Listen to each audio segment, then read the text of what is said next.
what do our supporters think? Like, what are people thinking behind the scenes? What do they think of us? What do they think of the things we do? What do they think of the way we use their donations? Like, that's been a really big push on my part this year, and will definitely continue into next year, is just talking to our supporters, communicating with them, learning more about them so we can make sure that they're like satisfied with the work we're doing and they're happy with how they feel about us. Like, I like talking to donors and calling them and to say thank you. Like, I think that's a really important thing to do, and something, yeah, we've been pushing behind the scenes to kind of get like all board members and volunteers and development and membership, like kind of all of us in on it, because in those really casual conversations, sometimes like you hear the nicest things.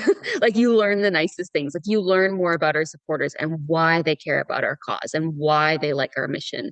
And yeah, I don't know. I think it's just special. Like, that story aspect. Like, I think that's one of my favorite parts of the job, is connecting with people and learning more about like who they are and what they care about and what they value, especially here at like an environmental organization. We are very mission driven. And I would say each and every one of us is very, very passionate about what we do. And so are our supporters. And it's so nice to like connect over that. Yeah, I don't know, just like those casual little conversations, or even when I sent out like the donor survey earlier this year, like we did get a lot of constructive criticism and constructive feedback, which I was really grateful for, because if people are taking the time to like fill in a survey, and people take the time to send an email to us, that means they care. Yeah. Which is so great, like so lovely and so reaffirming to like feel that at Sierra Club Canada. Like, apathy is the emotion we don't want. Like, apathy is something we're not here for in this environmental movement. But like, people taking the time to write into us, people taking the time to call us, people taking the time to fill out surveys or just interact with us in any sort of way, it means that they care about us. They care about the work we do, and they want us to be better. Like, I cannot recount the number of times I've heard people say, I don't like the big NGOs. I don't like, and I have a lot of respect for the work other big national NGOs work. I don't like the big NGOs, they're not connected to the ground. They don't really talk to communities. They come in and they have this big, plan for how things are going to be. And then on the other hand, oh, the number of people who've said, oh, there's all these local initiatives to try and make change, but we're not chatting to each other. Like, how do I even make change in my community? Because I don't know what the path is. Well, that's the benefit of having a national organization with a grassroots focus, right? Because we can actually go and we can go to another NGO at the national level and say, hey, we have a grassroots team over here working on this. Seems like they could do with overlap with your national campaign that you're doing. Let's get you in the room together chatting. Oh, listen, there's this massive national movement that's about to start up. But there's something wrong here. This isn't the same as the thing we hear on the ground. And I can't even recount to you, again, the number of times I've been in that inter-organizational meeting and I've been like, sorry, I think that the idea of where you want to go with this, very well meaning, but this is not the way people talk about this in that community. And the only reason we know that is we're both. Right. And the yeah. only reason we can help, like bring the environmental, again, movement together and focus the efforts is because we're both. And if we were just one or the other, or we said to ourselves, well, we're getting rid of the grassroots component, we're checking it out, we're just going with national or vice versa, we wouldn't be as strong and we wouldn't Mhm. be filling that void because that is a real void. And it's funny that like it is hard for people to understand, I think, conceptually why that structure is the way it is. Um, but at the same time, if you think about it in terms of the common complaints you get about the environmental movement, one way or the other, it's too hyper focused on local issues and nobody's chatting to each other, everybody's fighting. Or, it's too national and it's too big plan and nobody's listening to the communities on the ground. Well, that's the void we fill, right? Yeah. That's the reason we're there. And I think most of our members that I chat to really do get that, right? Like they seem to have like a good conception of why that's important. And it is unique. I don't know of another organization that does that, honestly. There are organizations that have chapters. I don't know of another organization that does that sort of work in the same way.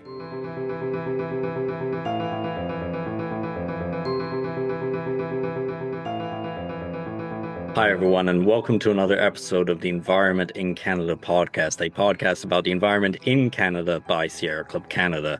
I'm Connor Curtis, your podcast host and head of communications at Sierra Club Canada, and today's episode is with Taylor Farrugia. And Taylor does a huge amount of work getting our fundraising materials out, and it's Giving Tuesday. So we thought a behind the scenes look at what fundraising looks like would be of interest to you. And we're also going to answer some common questions we get about Sierra Club Canada and some common questions I get at the communications department as well.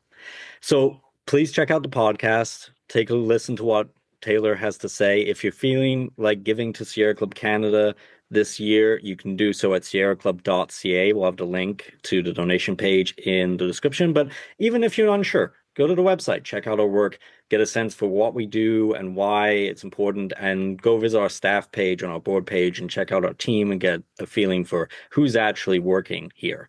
And that's really the goal, because there's a lot of organizations fundraising today. There's a lot of work going into it, and it's work that often doesn't get seen. It's the behind the scenes stuff. And at the end of the day, we're the charitable sector. Without donations, we just don't exist.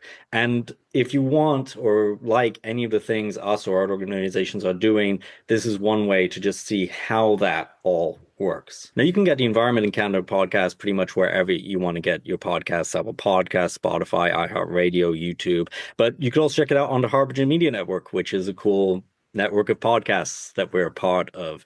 And you should check out CKUT Radio, who broadcast this podcast at 11 a.m. bi-weekly on Tuesdays. That's 90.3 FM. Anyway, I hope you enjoy this chat with Taylor. And if you have any questions, let us know. So I'm sitting there with all, and we're doing the interview. This is for the nuclear waste dump Yeah. podcast that's actually going to come out next week or next Tuesday. And the snowplow comes past, and it was super loud. And I stopped recording, like, we're gonna have to stop and waiting. And the snowplow comes past, and afterwards I'm editing the recording. There was nothing there. It was just me going, so we're gonna have to stop and wait. And then silence for like 2 minutes. Nice. Like nothing. So yeah, no, it zooms pretty good actually for cutting out background noise. Cool. But anyway, do you want to just jump in? Shall I ask my Yeah, first question? go for it. So Taylor, for those tuning in, who are you and what do you do? Yeah, I'm the development manager for Sierra Club Canada. So I manage our fundraising efforts, and that kind of includes reaching out to supporters, creating fundraising materials, and managing our database in a nutshell. And, I get a chance to work with you, and so I have a different perspective on this probably than the public does. But I think sometimes people look at fundraising, which is a major part of your job, and it's almost like they think of it as like a bad word, right? Like I see that sometimes on social media, like, of course you're going to ask me for a donation at some point, or and like, yeah, we're a charity. Of course we're going to ask you for a donation at some point. And I think a lot of that is ultimately fueled by, misinformation from the same sort of corporations we often stand up to, who have vilified, the charitable and activist sector that does stand up to them, which I find a bit ironic given that Canada's richest 100 CEOs now make like 210 times more than the average worker. But at the same time, and sorry for the significant preamble here, there's a lot of demand for the work we do at Sierra Club Canada, so much we literally can't get to everything. And the things we can do at Sierra Club Canada, we do with a very small team, I think, compared to a lot of other national organizations. And we can't do anything we do without you, Taylor, because without fundraising, we can't exist. Um, and so, from people I talk to about our fundraising materials, they tend to think we have this massive fundraising department that's operating because they see your emailers. Um, and they're really well done. And I have to explain, no, it's just Taylor. So, like help people out here and help us understand, what is a normal week's worth of work for you? What does that week look like? Yeah, well, first of all, thank you. That's, that's so nice to hear. Oh gosh. Yeah. It really depends on the week, but like you mentioned, like I do create quite a lot of like fundraising materials and graphics. I think like yeah, graphic design is pretty important when we're sending out emails to supporters, when we're sending out physical letters in the mail. Like we just had our physical annual appeal letter go out, and I spent quite a bit of time designing and editing and drafting, creating that. Sometimes I'm designing like email banners for emails that we're sending out. I try and like, yeah, make them pretty, but not too like complex, like pretty easy just to look at. And that's kind of fun. Like I get to like look at pretty nature photos or like photos from like our programs. So like I get to see photos from Wild Child or like photos from events that Jessica does, which is great. Sometimes it's drafting proposals and cases for support, which are like these big documents that kind of cover different programs and initiatives and campaigns that we're running. And then there's like all of the written material that kind of goes into that. So I do quite a bit of writing. I write and edit a lot of fundraising emails, make sure that we're like communicating the impact of donors' donations. Yeah, I do a lot of editing. I think I like writing a lot, which is good, but sometimes like yeah, you want to make sure the email is like not too short, but also not too long. So it's a bit Mhm. of a balance. There's that tension between the long email and the short email, right? Like, do Yep. you, and it's funny because our audience, and we've chatted about this before internally, tends to like longer emails than like most organizations. Like the standard email writing practice nowadays is like make it super short and just have the donation link and get them straight to donation. Like our supporters, like in general, tend to like a story, right? They tend to like Yes. to hear something more.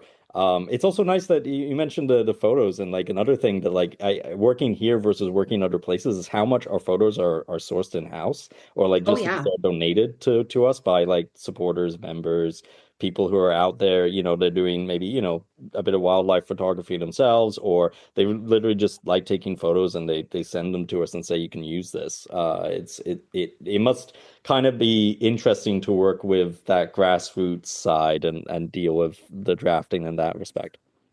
Definitely. Yeah. Like you mentioned storytelling, and that's like a huge part of what I do as well. And having photos from our programs and from people like on the ground in the grassroots really helps kind of tell that story properly. I mean, I like looking at a real photo over a Canva photo any day of the week, right? So storytelling definitely is something that goes into a lot of the fundraising materials we put out. So I would say like that's kind of the fun and like interesting part. Not that what the rest of I do isn't fun and interesting, but I do a lot of database management. So yeah, I work a lot in Civi, which is our database. That's where like all of our emails kind of come out from. And then I do a lot of data analysis. So when we send out an email, I'm looking to see like who's like clicking through the email, who's opening the email, who's donating because of the email, because that's like a really good sign that what we're saying is resonating with their supporters, what we're saying is interesting to them. They like what we do. Whereas if I have like a low response rate or nobody, if we have a low open rate, which like we talk about, of course, like that's a very common thing to talk about, we know that, oh, this one didn't hit as well. Like people weren't as interested, or this just wasn't the right time to kind of send this stuff out. So that's kind of like the database side of things. I do a lot of collaboration between departments. I would say like development is kind of involved with everything. Like obviously we collaborate quite a lot. We're talking constantly. I collaborate a lot with Chanel, our grassroots membership and engagement coordinator, talking about like how do we reach our members better, talking about the communications we're sending out to them, talking about retention rate for members. I talk a ton to Christina in finance. We do like manual data entry into the database. We're checking in on gifts that were promised. Yesterday we were talking about like BizConnect, the phone. Apparently, when we call people, our caller ID is not saying Sierra Club Canada, And it was at one point. So I was like, What what? is, there's always a technical, this is the thing when you're talking about a database, I don't think most people understand, but like when you get to a certain organizational size, right, this is handled and has to be handled by a database because I mean, that's how you keep people's information secure. It's Yep. how you just manage having a lot of people on a list. And it's also like an important thing for them so that we can keep records, we can make sure to get their charitable receipt at the end of the year. And like, depending on how you get that data, like, if somebody goes to an event and tables and gets 100 signups for, email newsletter, right? Um, that's potentially someone manually sitting down and having to, and let's face it, I mean, my penmanship is terrible. Mm. Oh gosh. If it weren't for the computer, I wouldn't work in communications because because I Yep, can't me too. write. So anyway, like, but you're trying to figure out, okay, is that a Q or an R? And then checking to see if the email fails next time, being like, I think that was an R, not a Q, right? Like, So many that's the times. level. I think that's hours of work. I literally just on the side of somebody goes to an event, somebody gets some emails, and you have to put it in the database. Yeah. Or like database cleanup. Like it's Yeah. not as interesting to talk about, but like I do a lot of the time notice like errors in Civi, like people's names are misspelled or their email address says at gmail.com. And you're like COM. And you're like, oh no, that's why they're not getting our emails. Like these kind of things do happen. And so like that's honestly just a background task is like as database manager, it's like I'm just trying to stay on top of it. Or duplicate contacts in the database, which all organizations struggle with, unfortunately. And it's just a thing that happens, and it's just kind of like constantly managing, like making sure that people's contact information is correct and up to date. We don't have duplicate contacts, so we're not like we have two different phone numbers for people. Well, which one's the actual best phone number, which is the best Yeah. way to reach them? Updating people's communication preferences is a huge part of what I do, and a really important part. Like we want to make sure our supporters are happy with the way we're communicating to them. Some people really prefer emails. Some people get 20,000 emails a day. They say, stop emailing me. Please give me a phone call instead. I like talking to people on the phone. Some people do not want to receive physical mail. Some people, that's the only way they want us to talk to them. So, like keeping that up to date, and talking to supporters. I mean, that's a huge part of what I do. Like, I talk to supporters over the phone. I talk to them over email. I would say that's kind of like one of the better parts of my job. Like, I don't know. I really like talking to people. Yeah. Chatty Cathy. Um, Well, but that's good though. We want that in a fundraising yeah. person. Like, and again, I think this is part of the reason why people do turn around and are like, "Oh, hey, how many people do you have working on this?" I'm like, "No, no, it's pretty much just Taylor." It's like, but you have that ability to do the technical stuff, but also keep your ear to the ground, right? Which I really appreciate in working with you because I think that's a key thing in a grassroots, particularly grassroots organization, right? Because like again, you do want to make sure, and not to say we always get it right? Like sometimes, Mhm. we have somebody on an email list, we send them an email and they say, hey, listen, I'd like to receive less emails and we have to try Yeah. and fix it, right? But like it is really key to be able to actually chat to people and to meet them where they're at and get a sense of, what do they think, right? Exactly. Yeah. Yeah.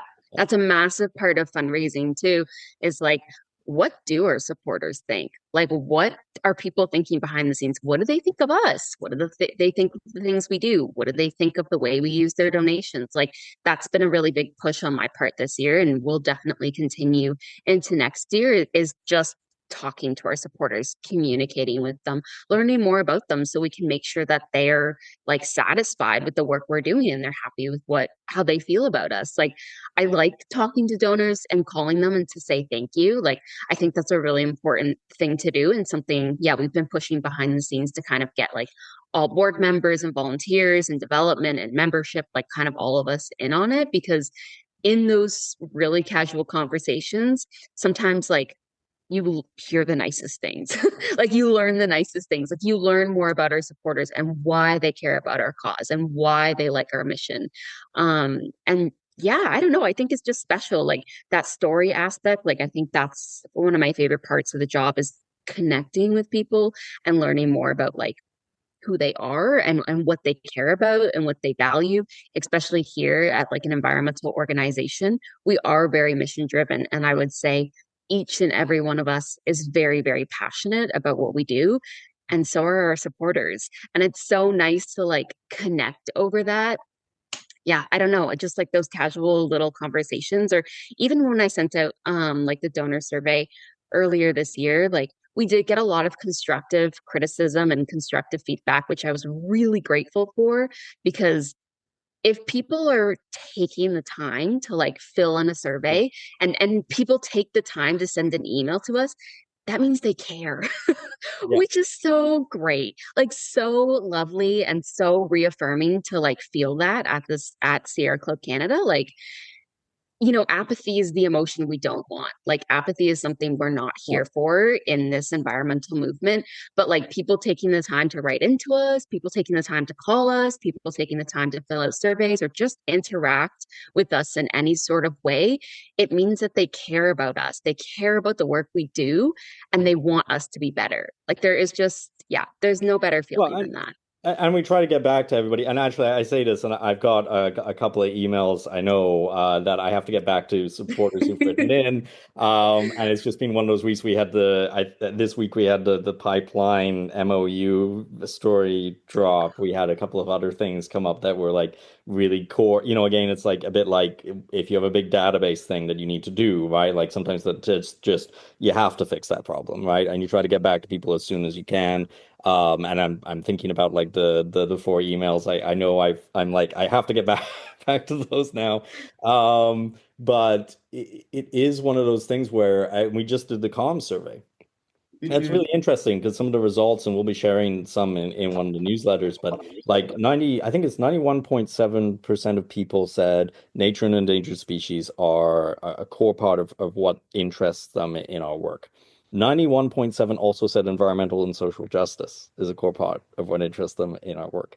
And like our work in sort of broader sense has been to try and bring all these different movements together. And so that's really nice to see that we are getting that, shared interest across different issues, right? But now, as you say, like the real work, that's a number, right? Like, so the real work is chatting to people, understanding what aspects of those really appeal, how they see the collaboration, how we can bring those two together. Like, can we do an event that talks about, endangered whale populations, but also talks about the social justice issues around, the marine area and what we can do about like climate change, what we can do about waste in the oceans.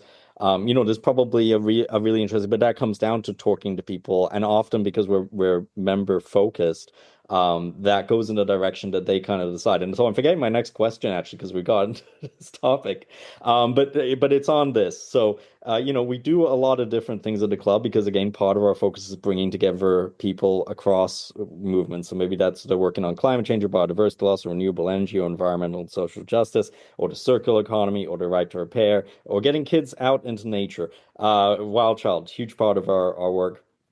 And like me, you probably deal with a lot of overlap, though, in doing that. And I am wondering what are some of the key challenges you face in communicating with donors or prospective donors or members around that sort of like, because again, it's member-led. Somebody, in Ontario decides to take things one way. Somebody in Newfoundland and Labrador might decide to take it another way. And we're Yeah. we're there to try and figure out what can we do to overlap these things and support, right? So I'm just curious what some of the challenges and maybe opportunities, right, that you see in that are. Yeah. I think like one of the challenges is, what do we do? I think it's hard to understand what we do because you just listed a bunch of what we do. We do a lot. There's a We do a lot lot. going on Yeah, there's a lot at going Sierra Club Canada. We are very diverse. Like, we don't just do one thing. Like, we're not just focused on nature and endangered species. We're not just focused on wild child. We're not just focused on social justice. We do it all. And I love that about us because, like, I think that's what the environmental movement is. Like you said it, right? Like we're bringing all those pieces together, which I think is how it should be. We're grassroots, but we're also national. And I think that's like hard for people to conceptualize and visualize. Like, what does that look like? What does it mean when we're in the grassroots and doing the work on the ground? And what does it mean when we want also to like affect policy on a national level and we're doing things at the national level?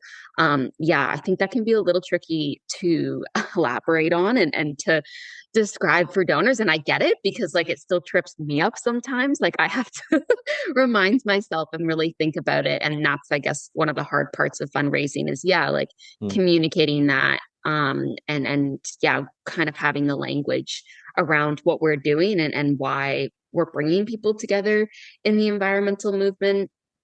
I think that's a massive piece of it. I think another piece that we've talked about before as well is like communicating the difference between being a member and being a donor. So, like you said, we're member led. So, if you have a membership with Sierra Club Canada, then you have an active part in our community and an active part in deciding where we're going and what You issues voted the we're focusing AGM. on. Yeah. Yes, Yeah. voting at the AGM. That's a massive part, right? Like you're electing our board, and our board is dictating where we go. And if you're a member, you can be part of our committees. Like you can be part of the development committee, you can be part of the communications Wait, committee. are you recruiting Taylor right now? Yeah, I don't know. Sometimes, all the Yeah. time. Yeah. Yeah, so I think a lot of people get confused, and this is something I know we've always talked about and probably will continue to talk about. And Chanel and I will need to maybe do a brainstorming session at some point. But when you're a donor, you're still involved in our community. You're still going to receive updates from us. You're still more than welcome, and we would love for you to volunteer with us. Mm. But being a member, it's a bit different. It's more, I don't like the saying, but like skin in the game, if that makes sense. Like you've got more of an active role. You've got more of like, Well, it's a bit like, if you have a membership at a co-op, right? Like you're kind of a co-op, right, right? Like, that doesn't mean that you can go to the co-op and spend money, even if you're not a member, right? You can, and you can support it that way, and you get something out of it, right? Like, I hope anyway. But if you're a member, you actually also have a deciding interest in what direction the organization takes, which can right. be sort of an added benefit, right? Like, Yeah. and there Instead are of two just different supporting. pages for that. Like there's a membership page and a donation page. I'll just make that point while we're here. Yes, exactly. Yeah. So, yeah, I think those are some of the challenges about like talking about what we do and kind of communicating who we are to our members and to our donors.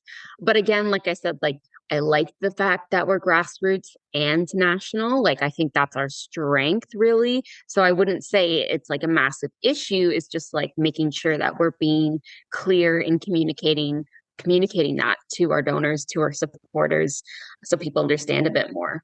Well, and I'm even just thinking about that right now because I cannot recount the number of times I've heard people say, I don't like the big NGOs. I don't like, and I have a lot of respect for the work other big national NGOs work. I don't like the big NGOs. They're not connected to the ground. They don't really talk to communities. They come in and they have this big, plan for how things are going to be. And then on the other hand, the number of people who've said, oh, there's all these local initiatives to try and make change, but we're not chatting to each other. Like, how do I even make change in my community? Because I don't know what the path is. Well, that's the benefit of having a national organization with a grassroots focus, right? Because we can actually go and we can go to another NGO at the national level and say, hey, we have a grassroots team over here working on this. Seems like they could do with overlap with your national campaign that you're doing. Let's get you in the room together chatting. Oh, listen, there's this massive national movement that's about to start up.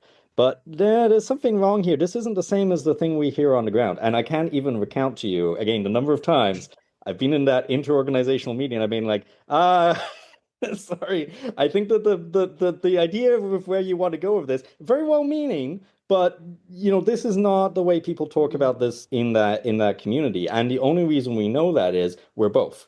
right? And the Yeah. only reason we can help, like bring the environmental again movement together and focus the efforts is because we're both. And if we were just one or the other, or we said to ourselves, well, we're getting rid of the grassroots component, we're checking it out, we're just going with national or vice versa, we wouldn't be as strong and we Hmm. wouldn't be filling that void because that is a real void. And it's funny that like it is hard for people to understand, I think, conceptually why that structure is the way it is. Um, but at the same time, if you think about it in terms of the common complaints you get about the environmental movement, one way or the other, it's too hyper focused on local issues and nobody's chatting to each other, everybody's fighting. Or, it's too national and it's too big plan and nobody's listening to the communities on the ground. Well, that's the void we fill, right? Yeah. That's the reason we're there. And I think most of our members that I chat to really do get that, right? Like they seem to have like a good conception of why that's important. And it is unique. I don't know of another organization that does that, honestly. There are organizations that have chapters. I don't know of another organization that does that sort of work in the same way. Yeah, for sure. Anyway, next, question is on that note, what inspires you to keep going? Oh, good question. I think like integral to who I am is like connection to other people. Like I really do value relationships above all else. I like hearing about people. I like hearing their stories. I like connecting to them. I think in these divided times that we kind of live in, there's a real sense of otherness. There's a real sense of like it's us versus them, which Mhm. I understand why we're here. I totally get that.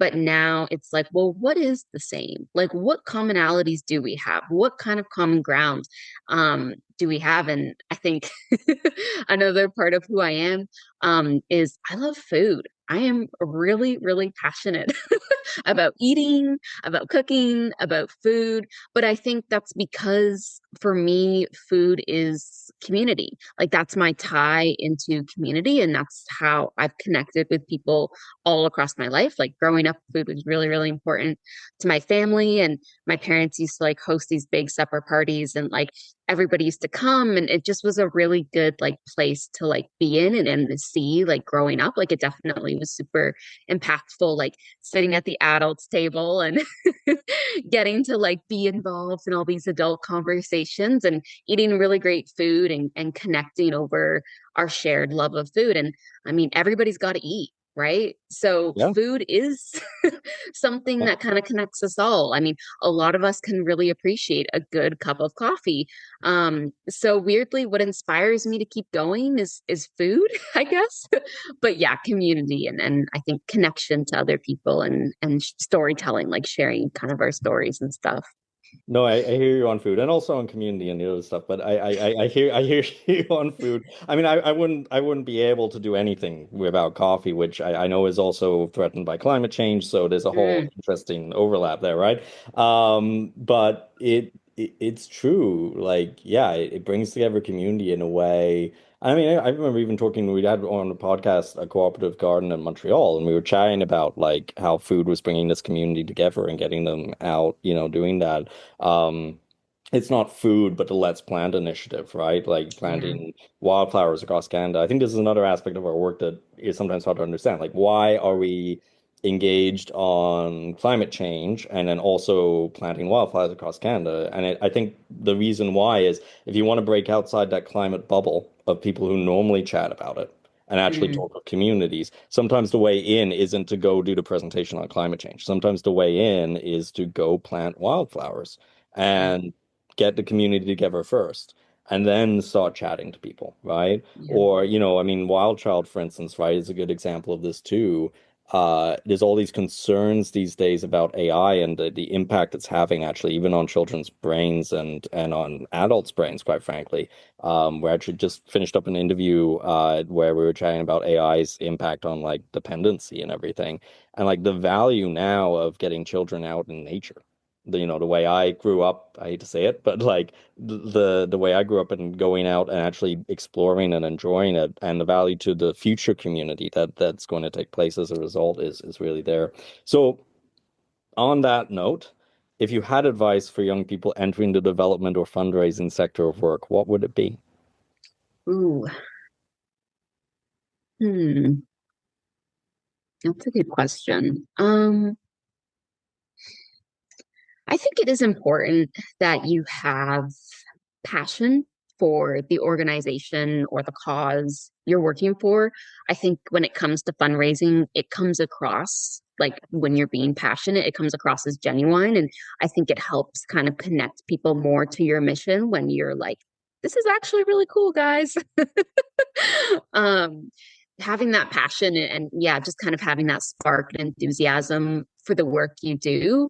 Yeah, fundraising is definitely like it can be a tricky sector, I would say. Like, there's definitely a lot of burnout for sure in the fundraising sector, and I totally understand why. I mean, I'm kind of new here, kind of new to this fundraising world. So I'm definitely still in like a learning stage, but I also like really want to hold on to my light, if that makes sense. Like I really want to keep the enthusiasm and keep the Yeah. passion for the work because I think that's what in the end will drive me and encourage me to keep going.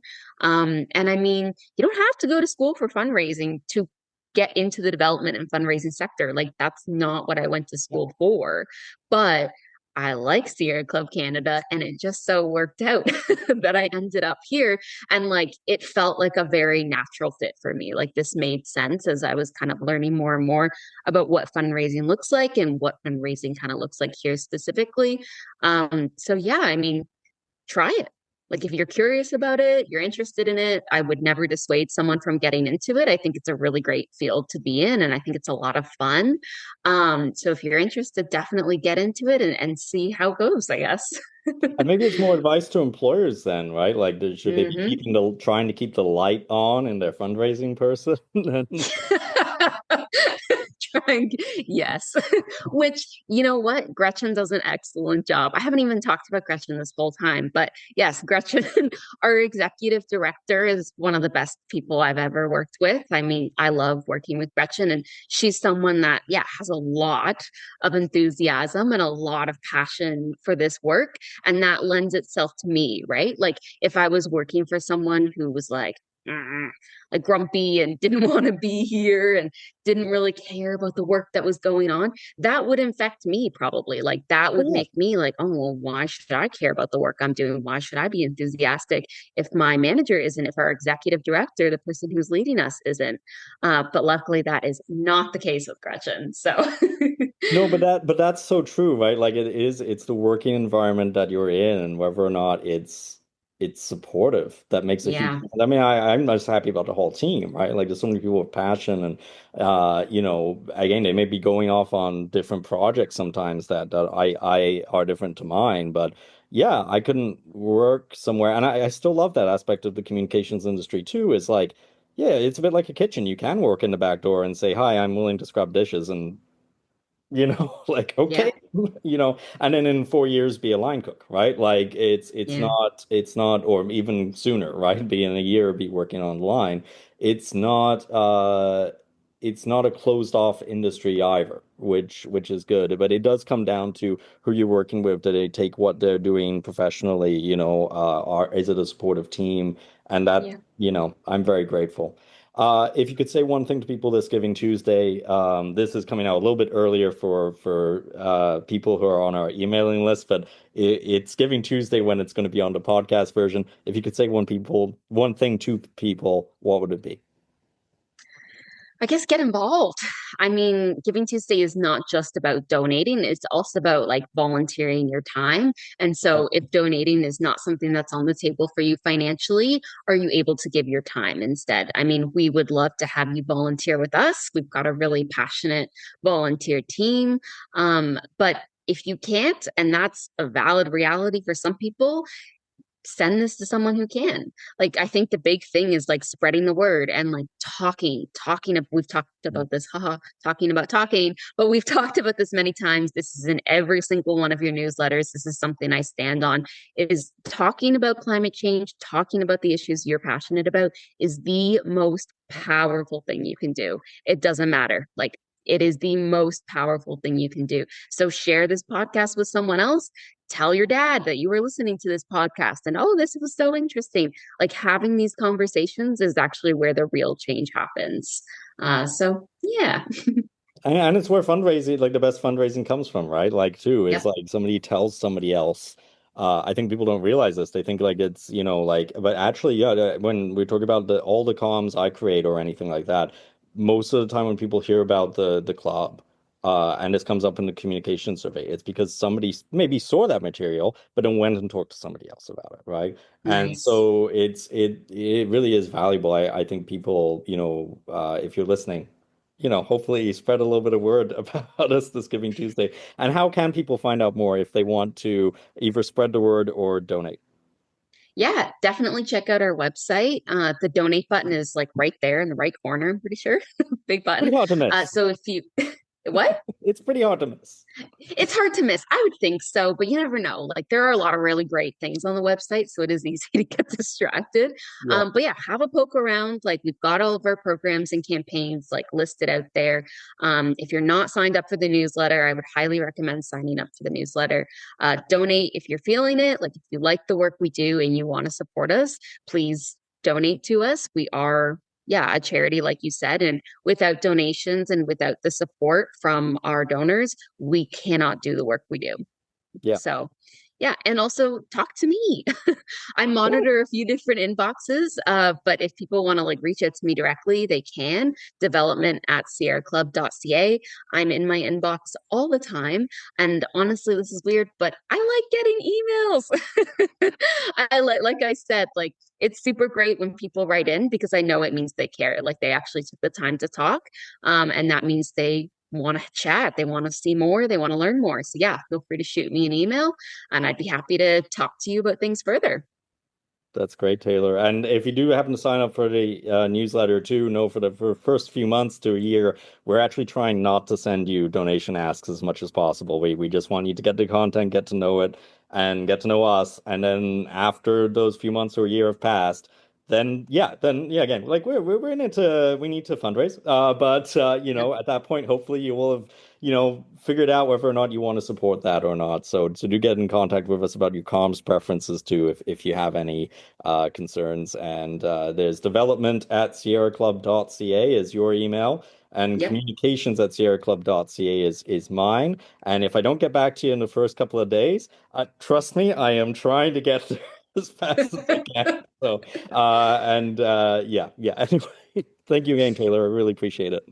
Yeah, no worries, Connor. This is really lovely. So thanks, yeah, for having me on and chatting with me.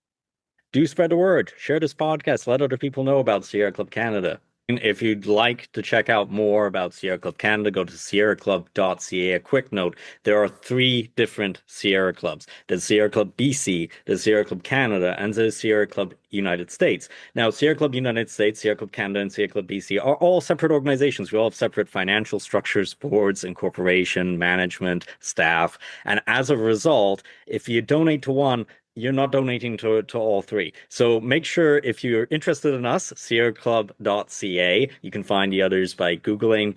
And they're both doing really cool work as well. Sierra Club US actually just launched a new lawsuit against the Trump administration because they refused to release potential records that might show links between big polluters and the Department of Efficiency or DOGE that Elon Musk is running. They're both doing cool work too. You should check out.